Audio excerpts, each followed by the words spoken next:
I'm so happy to introduce you all to our next storyteller, my new sister who traveled here all the way from Trinidad and Tobago, Sharline. Give me the music. Give me the red, white, and black. Give me the red, white, and black. Give me the red, white, and black. Give me the red, white, and black. Give me the red, white, and black. Mother tea and tea.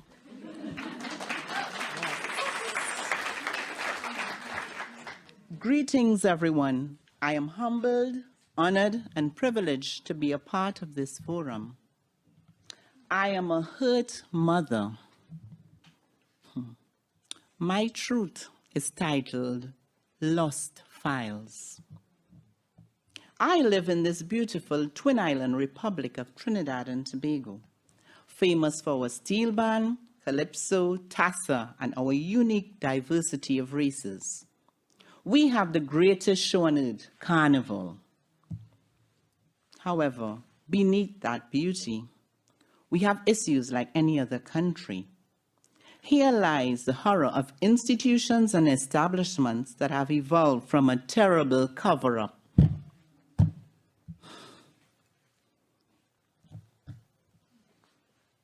The traumas of these historical ills have never been dealt with, as now these mental health challenges collide with those personal issues that are now a facet of everyday living. My society has an interesting history of lost files that go missing from time to time, namely Sharline Cordner, 2007 to 2011, sorry. He's my son. My son. My son. I know a handsome, bubbly boy full of laughter and ambition. I know a son of great character, care, empathy, and love. I birthed a boy, my son, one and only, loved unconditionally and unreservedly. I saw him grow into a responsible, conscious individual committed to a life of service to the country. Now I spend my days and nights living with the tragic results of broken dreams, embarrassment, shame, and despair, of institutional dishonesty, of thwarted ambitions, all culminating in a lost file. So how does a mother who has paved my life's devotion, a devotion only a mother knows, can a woman forget her nursing child and not have compassion on the son of her womb?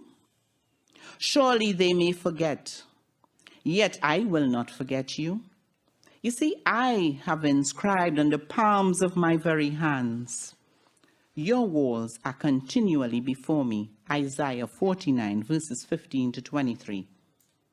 How do I watch my son of my womb grown into manly promise? How do I watch my dreams evaporate along with his? There was this night deeply entrenched in my mind.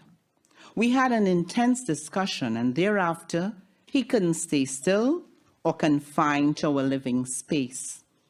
So he quickly kicked out the front door, jumped the fence of the gate in pain, anger, sobbing uncontrollably with a phrase of, "Mommy, Mommy." There are more questions than answers. So many pictures in my mind that will not show. The more I find out, the less I know. My healthy son reported for duty one day, and by midday, I received a call that a parent never wants to hear. To date, I have not received the official scary details of a mission at sea gone awry, being left to die in the murky, deep North Coast waters, unconscious, with no real-time record or written account of. Mommy, Mommy, Mommy, is this my reward for service to country? What have I done to deserve this treatment? I have not committed a crime. Oh God, mommy. Physical wounds heal when cared for. Institutions created for us or by us. Still, we cannot account for so many untold stories. There is recurring history of colonized people. We have exchanged, and these have been replaced by people whose minds and attitudes are confused. The education system not geared to elucidate our powers within. Apart from specific training in psychic entrenched violence in our society, we have difficulties dealing with mental health issues. And some of the traits are laughter, denial, and the stigma. We sometimes distance ourselves by the very established institutions, which can be described as demonized literally and figuratively. We insulate ourselves from the pain, suffering, and the stigma experienced by the mentally challenged. In our helplessness and ignorance, those affected are left to suffer in the world that trauma has created in the mind, the body, soul, and spirit. Hobbled by this helplessness, we tend to turn away what is there to be done. I have faced that demon of helplessness, fear, and concern. Up at the midnight hour before the dawn of the day, I have cried so many tears, said so many prayers, but my God. However, I have been driven by unconditional love. Unconditional love has driven me to seek and find answers in this forum or global platform. No one even sought to think that mental wounds would also need healing, compounded by betrayal, lack of recognition, cover up by the mystery of a lost file. But physical wounds, though ostensibly healed, remain constant in the mind's eye. In my pain and grief as his mother, even with hope, I look to the outcome of healing and restoration. There is the sound of silence from batchmates, seniors, neighbors, attorneys, medical practitioners, family members, friends, and authority figures. However, mental disability, his feet trapped, PTSD diagnosis, misunderstood bitterness, and resentment placed in a miscellaneous group, unresolved, they deem it. Today, the spirit of that bubbly young man no longer exists. His confidence and dreams have disappeared and replaced with anger and drowning sorrows of the bottle. Our lives have changed, be it for better or whatever.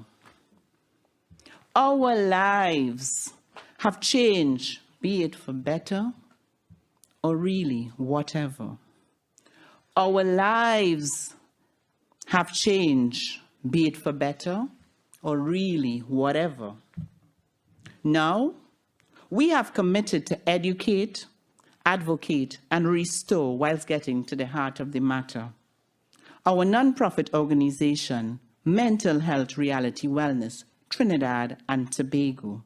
I am founder, president, and surely will make a difference globally in the lives of mentally challenged individuals and their families. The world is my stage whenever I speak. This is my brave. I am Sharline Cordner.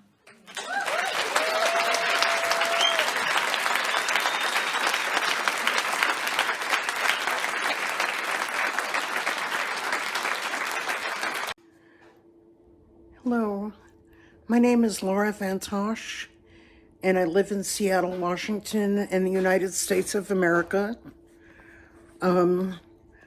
I'm here to tell you a little bit about why I became a mental health advocate as a way of providing information to newcomers who would like to become active in the mental health field, and also just to share with you a little bit about my experience. When I was 17, I had my first break and became mentally disabled and ended up institutionalized. And a couple of years later, I was rehospitalized in a state institution run by the state of Washington. And during that hospitalization, I was 19 years old, and I noticed what was going on around me were other people that were also there for mental health purposes.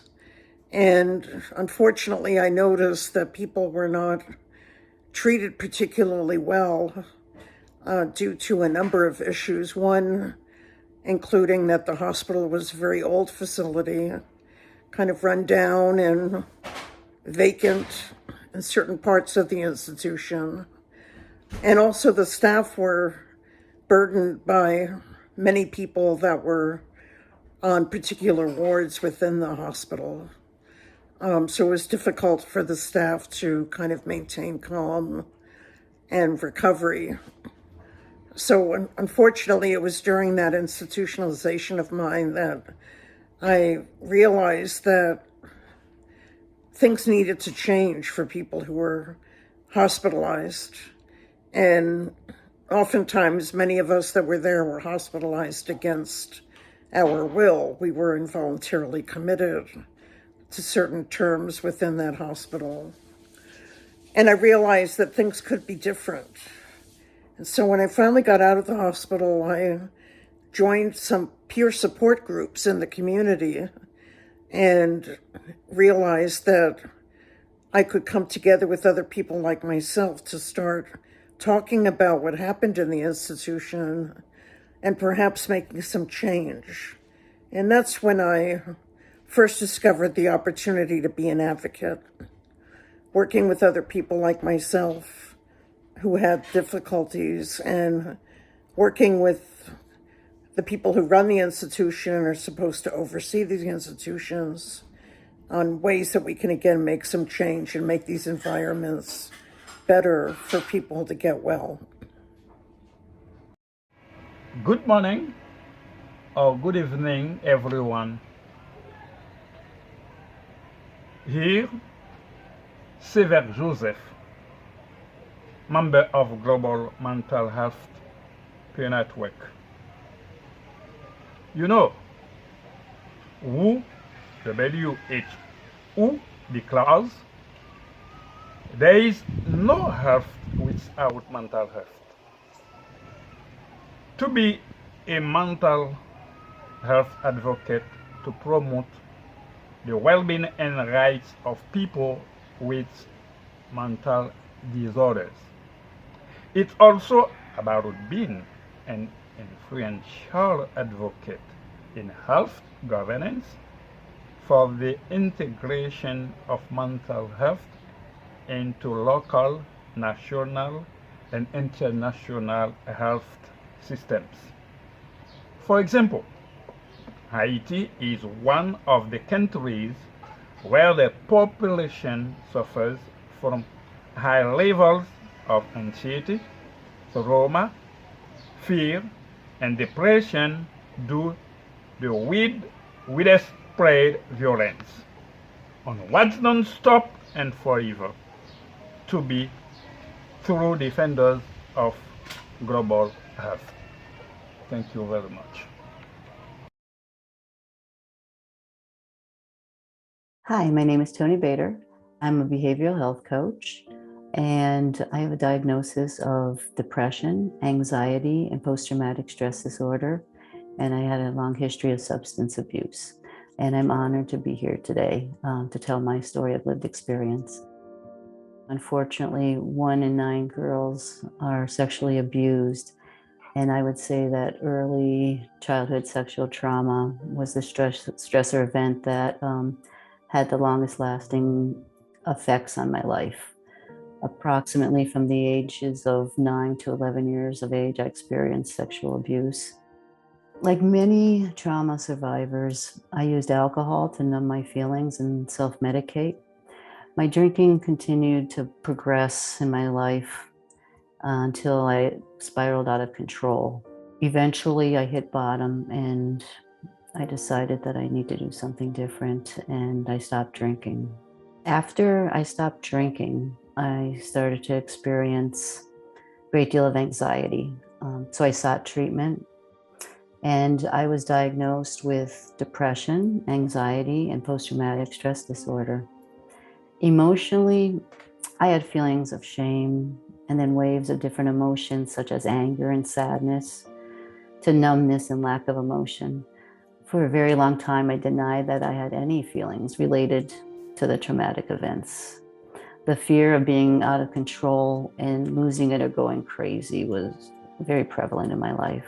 Physically, I had the bodily sensations that one has when you have panic attacks. The racing heart, the sweating profusely, the trembling, and the feeling like I was going to die. I think there are 3 words that can sum up how I was feeling. It was hopelessness, aloneness, and trustless.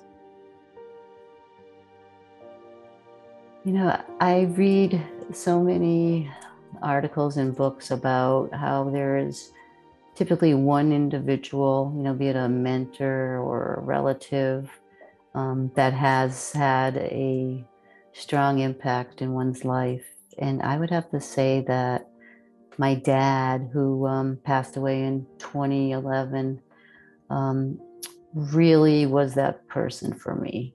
He adored me, and he also liked strong women. He believed in me. He would bring me to watch the Patriots practice when they were practicing at UMass. He would come to all my sports events as a kid, and we just really had a wonderful, strong connection.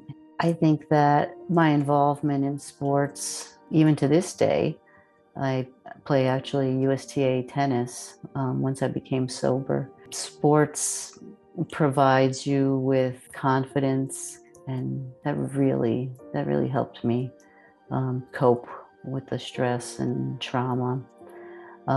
Later on in my life, meditation plays a very, very large part today in my life.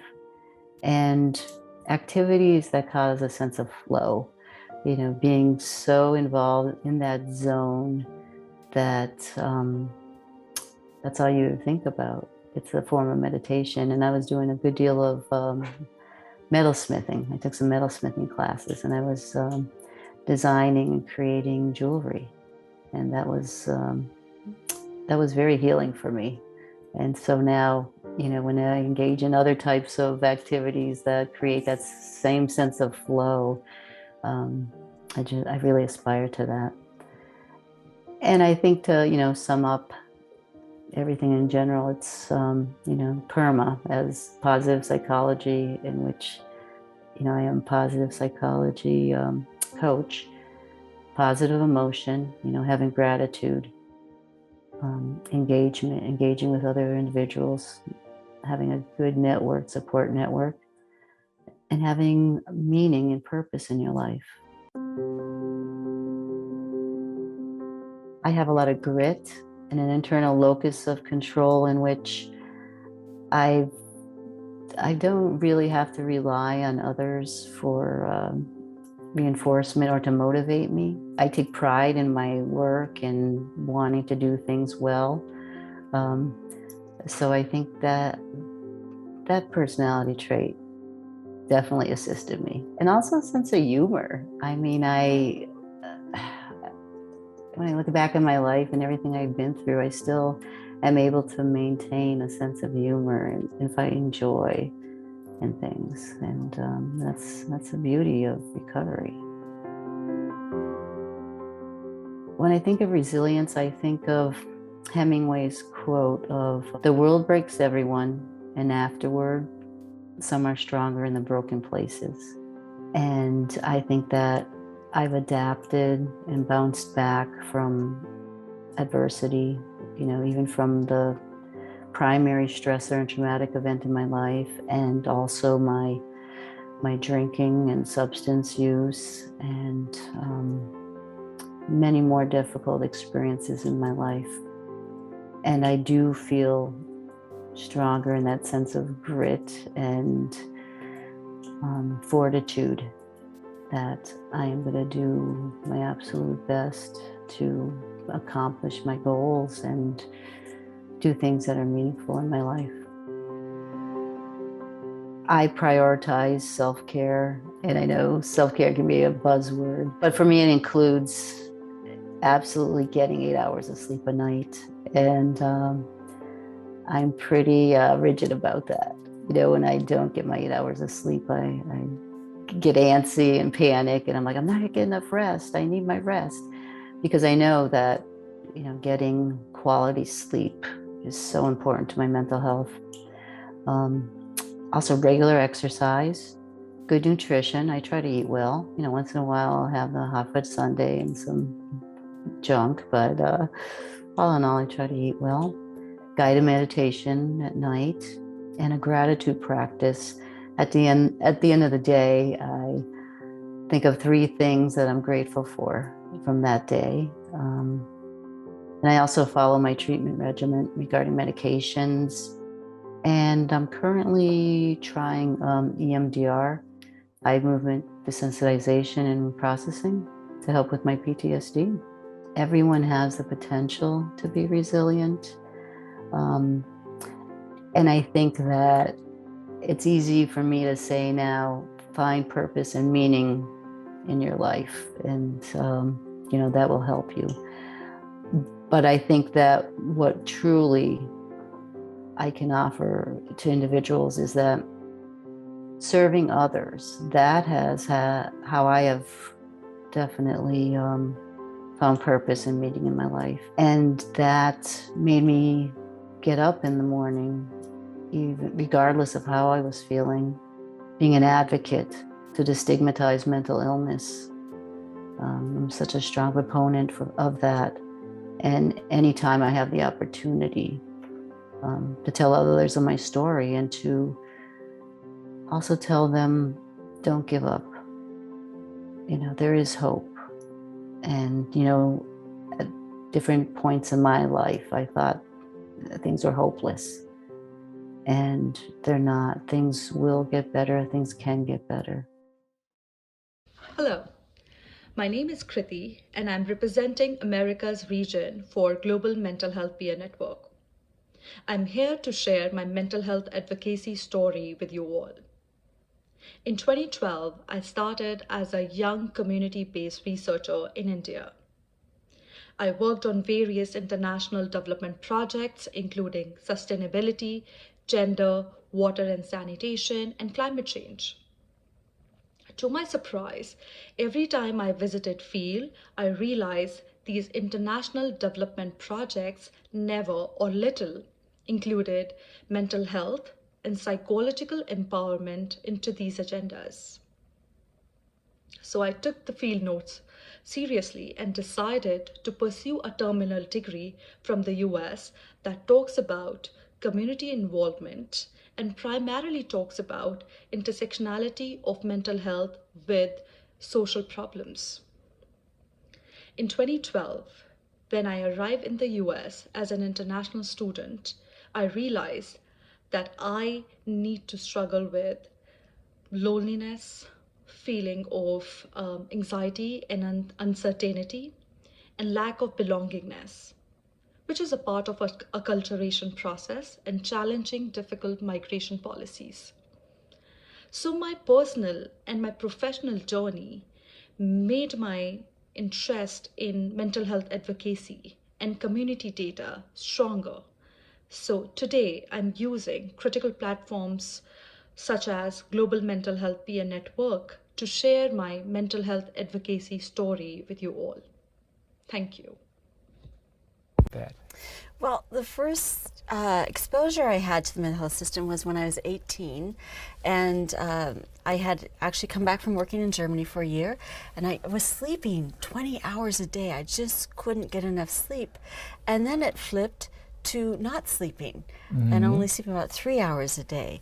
And as you probably know as a psychologist, right, that if you don't sleep, you can become psychotic, they call it, or extreme state, whatever you call it. So I did, and I was taken to a local hospital in Portland and put into one of those rooms, tied down, given a shot in my hip, without explanation what was going on. So that was my first exposure. And I stayed there for a few weeks, and they put me on medication. It took me about 6-7 months to come back to a little bit who I was before. So that was my first exposure.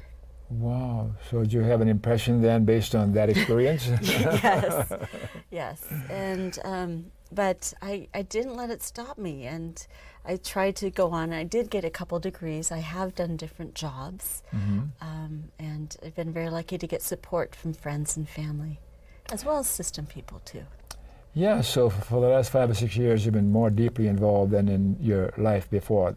In advocacy work, yes. So being outside, because I was a teacher before, and I never told people that I had mental health issues. So because I was adjunct faculty, English as a second language, I had a pretty good reputation. So if I got psychotic while teaching, then I would just kind of quit and work at another school later on. So I worked at Where is schools. she now? Oh, she's gone. Yes, and I was lucky at Portland State University. Even though I had gotten psychotic a couple times in the middle of a quarter, they hired me back. Isn't that wonderful? Yes. Yes. Because of who and what you're about. That, and the boss actually had a brother with mental health issues, so she understood that it's not the end of the world, that people can come back. And I think you remember I told you I couldn't buy insurance, so I had no insurance, and I ended up not working. Because of your history? Because of having a pre-existing condition. Yes, of course. And even I had money to buy insurance, and I still couldn't. Isn't that crazy? The insurance companies said no, you can't buy it. And I didn't marry into insurance. Now I think I should have gotten married with somebody with insurance. I didn't think that well back then. So I ended up in the public county mental health system in Multnomah County. And how did that work for you? Well, okay, so going on from there, at one point I was at an agency that actually got split up because they were grown too big, and they were not giving us good care. And I remember one time we had to go in for medical appointments. They had one doctor for 30 of us. We had a first come, first serve. So if you didn't get there on time, you didn't get a medical appointment. Things like that were happening. And we thought some of the management wasn't treating us well, some of it was. There's always spectacular people in every organization. And we had leaders like Becky Child, who's a leader here in the Portland movement for mental health, Becky Child and Donita Diamata, who got us to actually protest. So we were in the parking lot of these agencies protesting for our rights, for getting good. And so it was through those mentors that I learned. Still kept quiet because I still worked after that as a teacher. And then I got involved with the National Alliance on Mental Illness. Because when I go through psychosis, or it takes me months, sometimes years to come back to a regular state. And at that time, I don't like being alone. And in fact, sometimes the soap opera people became my friends because I was so annoying or so needy that my friends kind of walked away. My family couldn't always handle me. So the National Alliance of Mental Illness, they were looking for a volunteer. And I went to volunteer with them, and they have training programs on how to go speak to people and teach classes as people with mental illness. So they got me started in the public. And since then I worked with different organizations, like I said, the police or Mental Health America of Oregon, friends. So there's been years where I really didn't have any friends. I know this happens to people with mental illness, that sometimes you're just alone. And I worked hard and made it a goal to make friends. And that's what I do in the hospitals when I make speeches sometimes now, is I teach people the techniques I learned how to come out back into. Worth repeating for the viewers? Well, I think a couple of things I want to mention is that I was civilly committed, so I had been cut off at that time.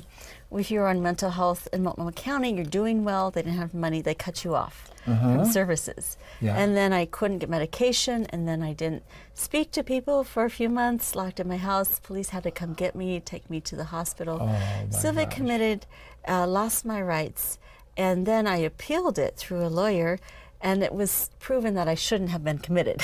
But because I appealed it, that record is now on the internet.